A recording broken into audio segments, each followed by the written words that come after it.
Welcome back to my channel. Science School chính thức TV à, iron lệ lệ ta. Hey, với lại chú nên cái này Science School chính thức ta best chú.但是啦嘛，cái này tụi nó chú khởi đó là gì à? Hey,講解講起冇太陽氣啊，讀佢當天講籌劃緊啦，但咩個gì啊？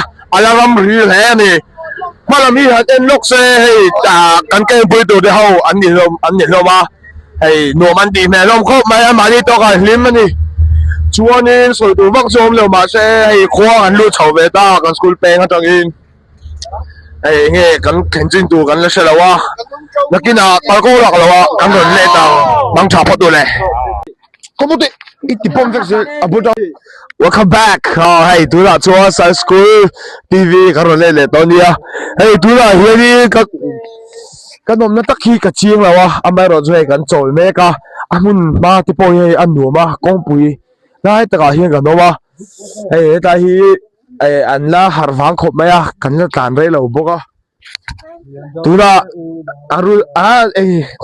khôi mi cái gì hả? Hey Mabo, came out to Nepali trunk around co. Nepali trăng này à, mà hi cái bui tụi này à, cái tiền langar duty phụ đấy mấy mà nè, tụi đi xem mà chắc à, mình lại fish phân điểm cả. Yeah, something like that. Chef, tụi mà sẽ anh đi cho tiếng nghe hey, mình hi học sẽ về sim là cái gì? My name is Roshan Chetri. Anh đi bao học cái gì? My name is Roshan Chetri. Roshan Chetri, anh à? You know Sunil Chetri, right? Yes, we know. We are kind of relatives. Like how my roommate Ataya is related with Mary Dongi. Roommate chú cảm mà giống lắm đó nhỉ? Hồi Atehi, tôi còn cồm luôn à?